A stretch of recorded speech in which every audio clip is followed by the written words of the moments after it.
Bonjour à tous, j'espère que vous allez bien, que vous avez la forme. Dans la saga des NVMe, je vous propose un nouvel épisode. Si vous me suivez, vous savez que j'ai récemment remplacé un NVMe et en ai déplacé d'autres dans ma configuration. Dans le dernier épisode, j'avais positionné un clone de mon disque de données sur un dock. Mais ça a obligé à faire des manipulations physiques, à retirer mon chutier pour mettre le 990 Evo Plus à la place. Donc je me suis rappelé que j'avais une carte Hyper M.2 qui avait été livrée avec ma carte Asus ROG Maximus Hero. Donc j'ai décidé de l'installer. Donc sur la carte, si je voulais la mettre pour qu'elle prenne le PCIe 5, il fallait que je la mette sur le deuxième slot PCIe 16.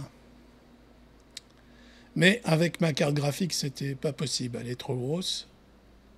Ou alors il fallait que je permute les cartes graphiques avec sur le deuxième slot. Et là, c'est le PCI 16 de la carte graphique n'aurait pu être directement sur le processeur. Il n'y a que deux qui sont directement avec le processeur. C'est le premier M.2, le SSD, et le PCIe 16 de la carte graphique. Et en plus, j'avais plus le bouton de release de la carte graphique. Donc, j'ai pas pris cette option. En plus, le deuxième slot, il passe par le chipset. Il n'est pas directement... Donc je l'ai installé, ça a été reconnu tout de suite. Alors c'est le BIOS qui décide du numéro du disque, il a mis en 2.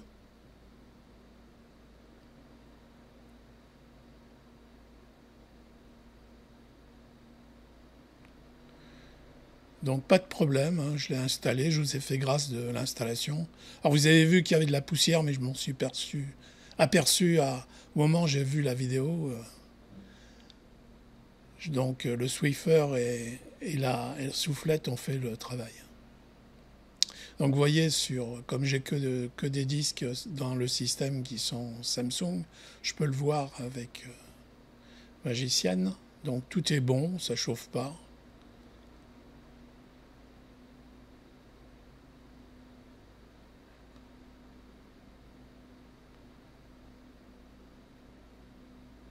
Bon, dans les prochaines cartes graphiques, ça sera équipé au minimum d'un PCIe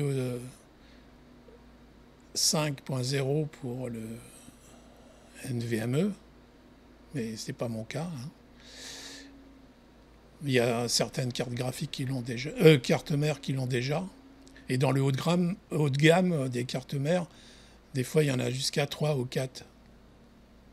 Donc les prochaines cartes graphiques seront... Les prochaines cartes mères, pardon, seront toutes avec ce type de PCI. Donc vous voyez les résultats. Donc là, je peux cloner facilement sans avoir à tripoter dans le PC.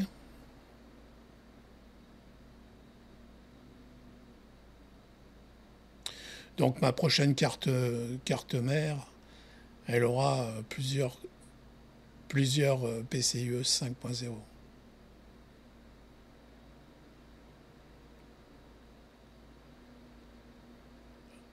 Alors qu'est-ce que j'en pense de cette carte? Très bien, hein, aucune difficulté pour l'installer.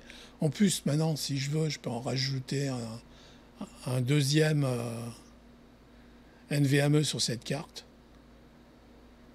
Tout fonctionne correctement. Bon, c'est du PCI 4, mais bon, c'est très bon. Hein.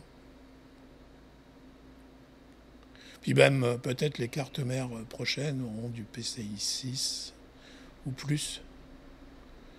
Bon, pour le jeu, ça apporte rien. Par contre, pour une activité pro, ça peut être très intéressant.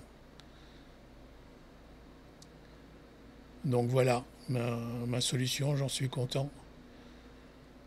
Si vous avez aimé la vidéo, mettez un pouce. Éventuellement, si vous ne l'êtes pas, abonnez-vous, ça me fera très plaisir. Et puis je vous dis, passez une bonne journée ou une bonne soirée. À bientôt pour une prochaine vidéo. Au revoir.